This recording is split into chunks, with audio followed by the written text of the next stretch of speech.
Inertia tensor, if rigid body is rotating about a fix axis, अगर आपके पास कोई fix axis around जो एक रिजिड बॉडी है रोटेट कर रही हो, तो इस इक्वेशन के मुताबिक कि अगर वो angular momentum with respect to time change हो रहा है तो हम कहते हैं कि ये है टॉर्क। और जबकि एंगुलर मोमेंटम इटसेल्फ उसका एंगुलर वेलोसिटी के साथ जो रिलेशन है वो है L is equal to I omega. Omega इसमें एंगुलर वेलोसिटी है, आई इसमें मोमेंट ऑफ इनर्शिया है। अगर आपके पास जो रोटेशन है वो अबाउट अ फिक्स एक्सिस है, और इस केस में जो एंगुलर मोमेंटम है वो एंगुलर वेलोसिटी के बिल्कुल पैरेलल होगा, तो आई हमारे पास स्केलर होगा। अगर ऐसा नहीं है कि rotation about a fix axis नहीं है हमारे पास, तो एल और जो एंगुलर मोमेंटम है और एंगुलर वेलोसिटी वो पैरेलल नहीं होंगे, तो ये इक्वेशन हमारे पास ट्रू नहीं होगी कि आपके पास L is equal to omega और आई हमारे पास स्केलर है। आप इसको इस तरह से समझ सकते हैं कि अगर आपके पास एक वेक्टर है, ठीक, और आप कहते हैं कि ये इक्वल्स टू अदर वेक्टर है लेकिन विद सम मल्टीपल, ठीक है। तो इस केस में आपके पास दोनों जो वेक्टर्स हैं बेसिकली उनकी डायरेक्शन सेम है, वो चेंज नहीं हो रहे, ए और बी की डायरेक्शन बिल्कुल सेम है। तो इस तरफ ये है कि एक स्केलर मल्टीपल है जिसने इसको स्केल अप किया हुआ है ए को, और बी से 2 टाइम ज़्यादा है। और ये तभी केस है कि ये इन जब ए और बी एग्जैक्टली पैरेलल हों, अगर ये पैरेलल नहीं होंगे तो ये इक्वेशन हमारे पास ये ट्रू नहीं होगी। इसको आप रियलाइज़ कर सकते हैं एक एक्सपेरिमेंट से, कि आप एक बुक लें और बुक को के सेंटर से आप उसको रबड़ से बांध दें, और फिर बुक के स्मॉल बुक के कोई कॉर्नर से पढ़ के उसे इस टॉस करें इस पे कि वो स्पिन होती चली जाए, toss it upward giving it a spin, तो थोड़ा सा स्पिन दे दें और वो उसको टॉस कर दें, तो जैसे वो आपके पास स्पिन होते हुए नीचे नज़र आएगी आपको, तो वो रोटेट करेगी, विगल विंगल करेगी, ठीक है। तो उसका जो रोटेशन जो एक्सिस होगा वो अबाउट अ फिक्स एक्सिस नहीं होगा, ठीक। लेकिन चूंकि आपने जो रबड़ बांधा है वो सेंटर में बांधा है, तो उसका जो सेंटर ऑफ मास के मुताबिक जो ग्रेविटेशनल टॉर्क होगा, by the definition of centre of mass जो ग्रेविटेशनल टॉर्क होगा हमारे पास जीरो होगा, क्योंकि सेंटर ऑफ मास है हमारे पास, उसी पे ही वो जो आपने रबड़ है वो बांधा हुआ है, तो कोई टॉर्क हमारे पास नहीं होगा। तो टॉर्क नहीं है इसका मतलब है D L O D T ये इज इक्वल टू जीरो है। तो किसी एंगुलर मोमेंटम का जो डेरिवेटिव इक्वल टू जीरो है, इसका मतलब है एल हमारे पास इसमें कांस्टेंट है। लेकिन चूंकि आप देख रहे हैं कि वो जो है विंगल करी है, तो एंगुलर वेलोसिटी जो होगी वो चेंजिंग होगी, लेकिन एल जो होगा एंगुलर मोमेंटम वो कांस्टेंट होगा। तो इस वाले से ये जो इक्वेशन है ये ट्रू कभी भी नहीं हो सकती स्केलर के लिए, कि ये आपके पास L is equal to I omega, जैसे मैंने आपको पहले बताया। अगर ये वेक्टर है तो ये बिल्कुल अगर ये हमारे पास स्केलर मल्टीपल हो तो एल और ओमेगा बिल्कुल पैरेलल होंगे, अदरवाइज इक्वेशन मैथमेटिकली ट्रू नहीं होगी। तो इस केस में जब हमारे पास एल कांस्टेंट है और ओमेगा चेंजिंग है, तो ये ज़रूरी है, बाय क्वेश्चन रूल हम देख चुके हैं कि आप अगर एक वेक्टर को का रिजल्ट आपने एक वेक्टर से लेना है, तो आप वो एक सेकंड एक टेंसर से मल्टीप्लाई करके या उसका इनर प्रोडक्ट लेके भी देख सकते हैं। तो when L angular momentum not parallel to omega, I must be second rank, तो आई को सेकंड रैंक होना चाहिए, वो ये इक्वेशन है कि आपके पास ये सेकंड रैंक है, ये कि एक डमी इंडेक्स है, सम होगा ओमेगा और आई पे, और हमें एक कंपोनेंट मिलेगा एल जे। आप इसको यूं से इस तरह से देख सकते हैं कि जे वेरी जे और के हैं वो वेरी करेंगे, एक्स होगा, वाई होंगे और ये जी होगा, तीन वैल्यूज हैं। तो एक मैं वैल्यू इसमें पुट कर देता हूँ कि हमारे पास लेट से एल एक्स है, तो ये जाएगा मोमेंट ऑफ इनर्शिया टेंसर, ये जाएगा X X omega X plus X Y omega Y and plus I X Z omega Z. तो ये हमारे पास इस तरह से इसी तरह आप इसको एक्सपेंड कर सकते हैं वाई के लिए, तो यहाँ पे वाई एक्स वाई वाई और वाई जी आ जाएगा। जी के लिए हमारे पास वाई जी एक्स जी वाई और जी। तो इस तरह हमारे पास हो जाएंगे मोमेंट ऑफ इनर्शिया के 9 कंपोनेंट्स। जो कि जनरेट करेंगे एंगुलर मोमेंटम की तीन कंपोनेंट्स को। अब स्पेसिफिक एग्जांपल अगर मैं लूँ, तो कंपोनेंट्स ऑफ इनर्शिया कैलकुलेट करने के लिए consider a point mass at the tip of the vector R with tail at origin O. हमारे पास जो टेल है वेक्टर की वो ओरिजिन पे है और इसकी टिप पे हमारे पास एक मैच है जिसकी वैल्यू है m। ठीक। तो हमने इसके लिए देखना है कि एंगुलर मोमेंटम की और इनर्शिया की क्या रिलेशन है। L is equal to R cross P, linear momentum और एंगुलर मोमेंटम में रिलेशन।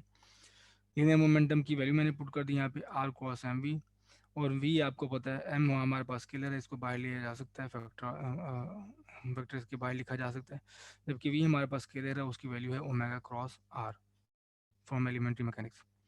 तो वी हमारे पास लीनियर वेलोसिटी का रिलेशन होता है, एंगुलर वेलोसिटी हमारे पास ये होता है omega cross R by the triple cross product A cross B cross C is equal to B into A dot C minus C A dot B. तो ये हमारे पास वेक्टर एनालिसिस से आप ये फार्मूला ले सकते हैं कि ये ट्रिपल प्रोडक्ट हमारे पास इसके इक्वल होता है। तो ये आप यूज़ करें, और इस केस में हमारे पास जो आर है वो ए है, बी हमारे पास ओमेगा है और सी हमारे पास आर है। तो पहले हमारे पास रिजल्ट आता है ए डॉट सी, ए डॉट सी मतलब R dot are, R dot are हमारे पास बन जाएगा आर स्क्वायर, और बी हमारे साथ पास साथ आ जाएगा और बी हमारे पास है ओमेगा, पहली वैल्यू ये आ गई। माइनस साथ हमारे पास है आर सी, सी हमारे पास है आर, और अब डॉट प्रोडक्ट है ए डॉट बी का, ए डॉट बी, ए हमारे पास आर है और बी हमारे पास ओमेगा। तो ये इस पूरी इक्वेशन में इधर राइट हैंड साइड पे दो ही वेक्टर हैं, एक ओमेगा और दूसरा आर। ये हमारे पास इनर प्रोडक्ट है जिसका रिजल्ट डॉट प्रोडक्ट है जिसका रिजल्ट हमारे पास स्केलर होता है।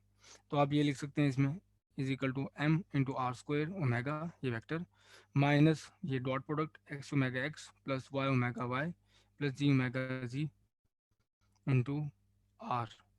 तो आर हमारे पास है वेक्टर। तो अब सिर्फ आप एक्स कंपोनेंट ले सकते हैं, और एक्स कंपोनेंट के लिए अब देख सकते हैं कि आई एक्स एक्स, आई एक्स वाई और आई एक्स जी क्या है। तो कर किया हमने ये है कि जो हमारे पास इस पूरी इक्वेशन में वेक्टर थे उनके हमने एक्स कंपोनेंट ले लिए, जो स्केलर हैं हमने वो एज इट इज लिखना है, जो वेक्टर हैं उनके एक्स कंपोनेंट है। तो इसमें वेक्टर हमारे पास है पूरी इक्वेशन में एल, तो एल का एक्स कंपोनेंट। पूरी इक्वेशन में मेरे पास ओमेगा ये है वेक्टर है, तो ये ओमेगा एक्स लिखा हुआ है, और ये आर मेरे पास है जो कि जिससे कंपोनेंट है एक्स वाई जी, तो मैंने एक्स कंपोनेंट के लिए यहाँ पे एक्स लिखा हुआ है। तो जो ओमेगा एक्स के मल्टीपल से मैंने उसको इकट्ठा लिख लिया, वो आर स्क्वायर ओमेगा एक्स है, और एक्स अगर एक्स से यहाँ पे मल्टीप्लाई हो तो एक्स स्क्वायर हो जाएगा minus X square omega X. बाकी आपके पास minus omega X Y omega Y, ये मेरे पास एक्स यहाँ पे है, और minus X Z omega Z. तो ये रही मेरे पास इक्वेशन एक कंपोनेंट के लिए। तो यहाँ से आप आसानी से देख सकते हैं कि जो मेरे पास यहाँ पे मल्टीपल हैं, जो मैंने पहले पहले आपको इक्वेशन दिखाई थी वो थी आई एक्स एक्स और साथ था omega X plus I X Y omega Y plus I X Z omega Z. तो ये अब जो मल्टीपल हैं आपके पास ओमेगा एक्स का जो मल्टीपल है जैसे ये वो बनेगा, वो है आई एक्स एक्स, और जो मल्टीपल है एम के साथ ओमेगा वाई का तो वो बनेगा आई एक्स वाई। जो मल्टीपल है ओमेगा जी के साथ वो है माइनस एम एक्स जी, वो बनेगा आई एक्स जी हमारे पास। तो इनको इकट्ठा लिख लेते हैं, तो मेरे पास ये कंपोनेंट आ गए I X X is equal to M into R square minus X square, I X Y is equal to minus M X Y, और I X Z is equal to minus M X Z. तो मेरे पास ये एक angular momentum के correspond तीन inertia के component हमारे पास आ गए हैं। तो जो अगेन जो इक्वेशन बिहाइंड है वो यही है, इसी को आपने ओपन करके एक कंपाउंड के लिए फिर आपने कंपेयर करना है, जैसे मैंने ओपन किया था इसको एक्स कंपाउंड के लिए, आप इसी तरह वाई के लिए ओपन कर सकते हैं। तो पहले हमारे पास यहाँ पे ओमेगा की जगह पे डब्ल्यू एक्स आ गया था, यहाँ पे आर की जगह पे एक्स था, तो यहाँ पे अब आएगा वाई के लिए ओमेगा वाई और यहाँ पे वाई। तो ये आप देख सकते हैं आर स्क्वायर ओमेगा वाई और यहाँ पे वाई। तो मैंने जो कंपोनेंट्स है ओमेगा वाई के उनको इकट्ठा लिख लिया, ओमेगा एक्स के कंपोनेंट्स टाइम ये हैं और ओमेगा जी का कंपोनेंट ये है। फिर आप अगेन इसको कंपेयर करोगे, वो बनेंगे आपके पास कंपोनेंट्स आई, ये वाई है, वाई एक्स जो मल्टीपल है ओमेगा एक्स का, आई वाई वाई जो मल्टीपल है ओमेगा वाई का, और आई वाई जी जो मल्टीपल है ओमेगा जी का। तो ये मेरे पास सारे कंपोनेंट्स हैं। इसी तरह आप जी के लिए भी, पहले यहाँ पे ओमेगा एक्स था, फिर ओमेगा वाई आया, तो अब ओमेगा जी आएगा, और यहाँ पे भी आर का जी कंपोनेंट होगा।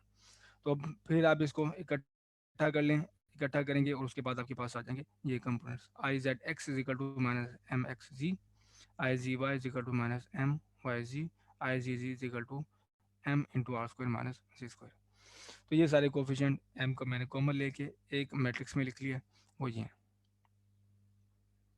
ये है मोमेंट ऑफ इनर्शिया एक पार्टिकल का, जो कि एक पोजीशन वेक्टर आर की टिप पे है। तो ये मेरे पास सारे कंपोनेंट्स हैं नो के नो। तो अगेन इनर्शिया जो हमारे पास है सेकंड एक टेंसर है। सारे आप कंपोनेंट को कंप्रेस कर सकते हो, कोई भी कंपोनेंट आप जनरेट कर सकते हो इस एक इक्वेशन से, ठीक है। वो है I I J into is equal to M into R square delta I J minus R I R J. तो यहाँ पे आई और जे जो वेरी करेंगे उनकी वैल्यू होगी एक्स वाई जी, ठीक है। तो फॉर सपोज मैंने ये वाला कंपोनेंट देखना है, तो ये इसके इंडिसेस बनेंगे हमारे पास, वो होंगे I is equal to Y और जे इज इक्वल टू वाई, ठीक है, क्योंकि ये सेकंड हमारे पास कॉलम है, सेकंड रो है। तो ये बन जाएगा आई वाई वाई, दोनों की वैल्यू मैंने आई जे की इक्वल पुट की है। अच्छा, तो एम साथ आ गया हमारे पास, और आर स्क्वायर बन जाएगा, और डेल्टा एक्स वाई वाई बन जाएगा, डेल्टा वाई वाई। तो ये क्रोनिकल डेल्टा है, दोनों इंडिसेस सेम है, तो क्रोनिकल वैल्यू डेल्टा की जब इंडिसेस दोनों सेम हो तो वैल्यू वन होती है। अब माइनस यहाँ पे है आई की वैल्यू भी वाई है, आर जे की वैल्यू भी, जे की वैल्यू भी वाई है। तो ये बन जाएगा आर, जो आप ये याद रखें, R one is equal to हमारे पास है X, R two is equal to है वाई, पोजीशन है ना, ये पोजीशन वेक्टर है, R three is equal to हमारे पास बन जाएगा जी। तो इंडस्ट्रीज में जो आर वाई वाई हमारे पास है वो वाई स्क्वेयर हो जाएगा। तो ये मेरे पास एक ये कंपाउंड आ गया, ठीक। तो आप कोई भी आए जे जैसे कि एक और मैं आपको एग्जांपल शो कर देता हूँ कि मैंने ये कंपाउंड देखना है, ठीक है, ये वाला। तो इसके इंडस्ट्रीज बनते हैं एक्स वाई, आई की वैल्यू एक्स, तो आई एक्स वाई आ गया इज इक्वल टू है एम। और इस केस में आप देख रहे हैं आई और वाई जो है ना एक्स वाई हैं, दोनों इंडस्ट्रीज कॉलोनी डेल्टा की सेम नहीं है, डेल्टा एक्स वाई। तो कॉनिकल डेल्टा के जब दोनों इंडस्ट्रीज सेम नहीं होते तो ये हमें जीरो देता है, तो सिर्फ हमें यहाँ से वैल्यू मिलेगी। और यहाँ पे हमारे पास आ जाएगा एक्स माइनस के साथ एक्स और ये वाई, देखिए ये कंपोनेंट एम बाहर है हमारे पास। तो पूरी ये जो इक्वेशन मैट्रिक्स है, कोई भी कंपोनेंट आप इस इक्वेशन से ले सकते हैं, ठीक है। आपको मोमेंट ऑफ इनर्शिया का कोई भी कंपोनेंट देगा, उनमें में से कोई भी। मजीद इस डिस्कशन को बढ़ाते हैं। अगर आपके पास सिर्फ सिंगल मैथ नहीं है, ठीक है, और आपके पास सेट ऑफ मैसेज हैं या फिर एक्सटेंडेड बॉडी है, तो इस केस में आप ले लेंगे सम, ठीक। तो ये मेरे पास प्रीवियसली ये थी वैल्यू, ये मेरे पास वैल्यू है, ठीक है। ये जो एक्स कंपोनेंट ये था, आर स्क्वायर की वैल्यू पुट कर दो, आर स्क्वायर की वैल्यू बनेगी X square plus Y square plus Z square, और माइनस बाहर है माइनस एक्स स्क्वायर। तो माइनस एक्स स्क्वायर और एक्स स्क्वायर जा सकते हैं, आप यहाँ भी यही लिख सकते हैं एक्सप्रेशन, ठीक है, वहाँ एक्सप्रेसिटी मैंने शो किया हुआ है। तो Y square plus Z square into M, ये हमारे पास आई एक्स एक्स होगा। तो जब आपके पास कई सारी कम बॉडीज़ हैं तो आप सब पे उसको सम ले लोगे। ये मेरे पास क्या है, आई एक्स एक्स है, ठीक। तो आई एक्स एक्स आपने सारे उस पर मैसेज पे सम ले लिया। तो ये वैल्यू मैंने यहाँ पे पुट करके आपको यहाँ पे शो किया हुआ है कि किस तरह से वैल्यू यहाँ पे आई है। और अगर आपके पास कंटिन्यूस बॉडी है, एक्सटेंडेड बॉडी है, तो ये इंटीग्रल में कन्वर्ट हो जाएगा। मैथ्स आपके पास डी एम उसके कॉरस्पॉन्डिंग जो उसकी पोजीशन है वो आपको यहाँ से मिल जाएंगी, तो ये आप इंटीग्रेट कर दोगे, आपके पास आई एक्स एक्स बन जाएगा। वो इस तरह अगर आपके पास आई एक्स वाई है तो ये आपके पास अगर डिस्क्रीट बॉडीज़ हैं, मैसेज हैं, तो ये सम होगा, और अगर कंटिन्यूस ऑब्जेक्ट है तो आपके पास ये बन जाएगा। ठीक है, तो प्रीवियसली जो हमारे पास आई एक्स वाई आई एक्स एक्स जो भी जितने भी कंपोनेंट थे, उन सम पे सम आ गया या फिर इंटीग्रल। तो अब हम चलते हैं कि आपके पास इसी सबमिशन के लिए कि आपके पास काफ़ी सारे ऑब्जेक्ट्स हैं या एक्सटेंडेड बॉडी है, उसके लिए एंगुलर मोमेंटम और स्पेसिफिकली मोमेंट ऑफ इनर्शिया के जो कंपोनेंट्स हैं उनको ड्राइव किया जाए जनरली।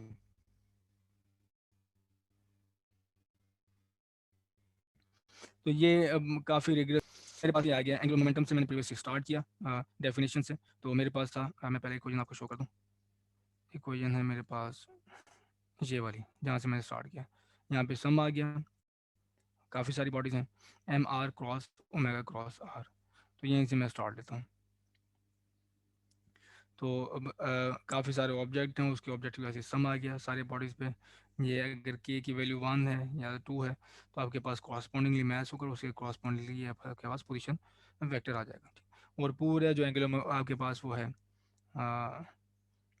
ऑब्जेक्ट, वो रोटेट कर रहा है विद फिक्स रोटेशन, जो वेलोसिटी है उसकी उससे रोटेट कर रहा है। तो हमारे पास यहाँ पे आ जाएगा जो वेलोसिटी है वो सबकी सारे ऑब्जेक्ट की जो एंगुलर वेलोसिटी है सारे मैसेज की वो सेम है। तो इस वजह से आपके ओमेगा के साथ इंडस्ट्रीज नहीं देख रहे। समीशन के एम के आर के स्क्वायर, तो वो उसी फार्मूला के कॉरस्पॉन्ड ये ट्रिपल क्रॉस प्रोडक्ट है, उसको मैंने कन्वर्ट कर लिया इस तरह से। आर के स्क्वायर आ गया, ओमेगा आ गया साथ। ठीक है, उनके डॉट है हमारे पास ए और बी में, और यहाँ पे ए और बी में हमारे पास डॉट सॉरी प्रीवियसली हमारे पास ए और सी में डॉट है, तो ए और सी में डॉट ये, और नेक्स्ट हमारे पास डॉट है ए और बी में। तो ये मैंने इक्वेशन लिखी।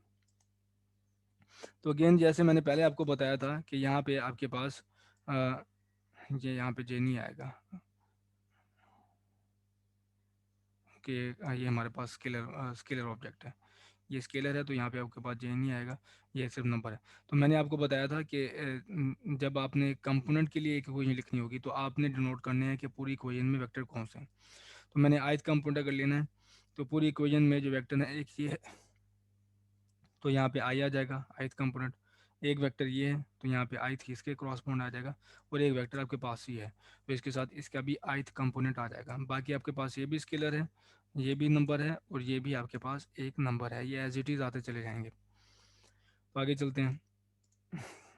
तो जैसे मैंने बताया यहाँ पे ओमेगा के साथ जे नहीं है,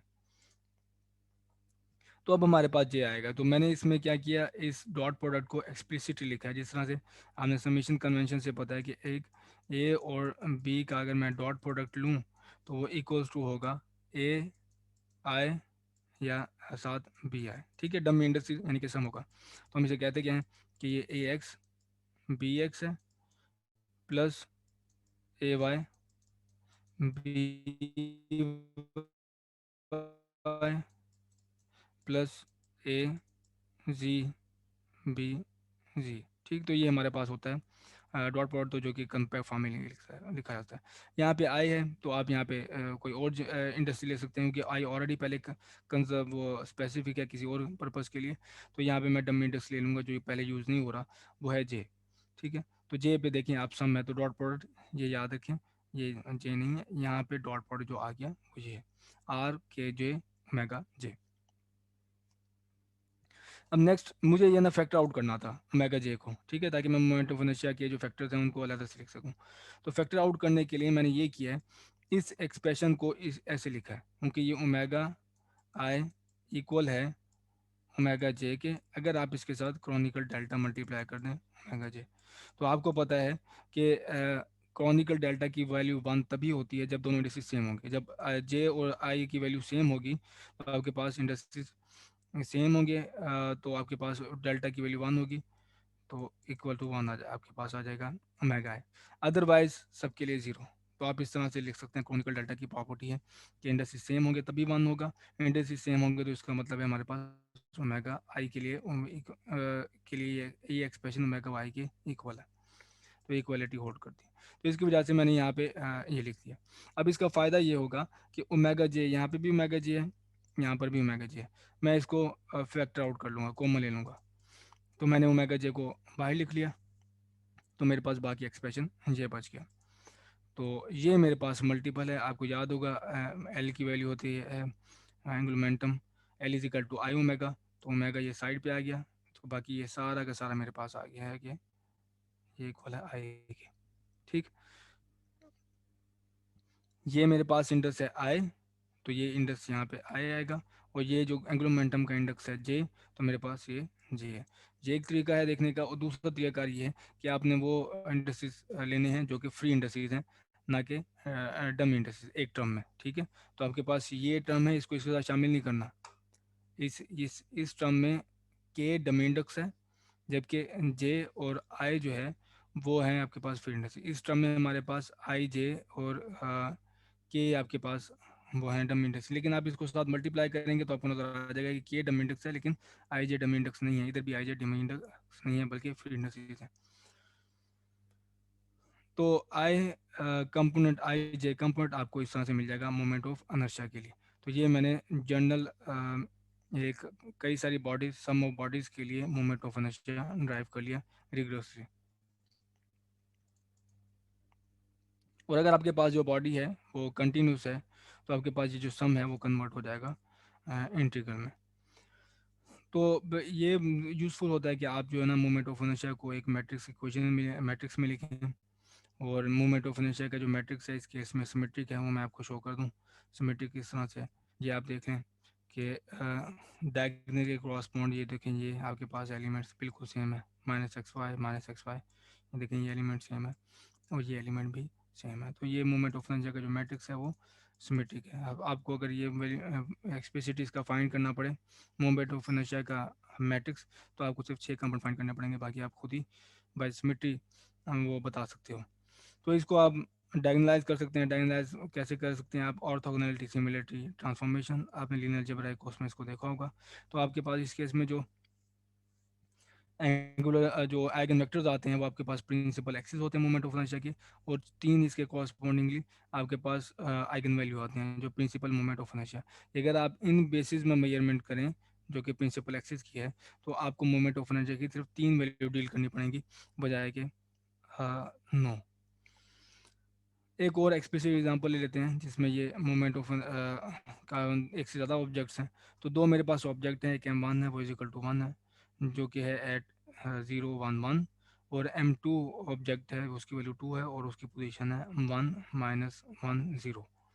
तो मैंने इसको एवेलुएट करना है। आप प्रीवियसली वो जो इक्वेशंस हैं ये वाली, अ, ये इसमें वैल्यू पुट कर सकते हैं, सम जाएगा 1 से 2 तक। आप कॉरस्पॉन्डिंगली एक्स एक्स की एक्स वाई की वैल्यू आप यहाँ से फाइंड आउट कर सकते हो, सम इक्वेशन यूज़ होगी क्योंकि ये डिस्क्रीट बॉडीज है। तो आई एक्स एक्स वाई की वैल्यू है 4, आई एक्स वाई की वैल्यू है 2।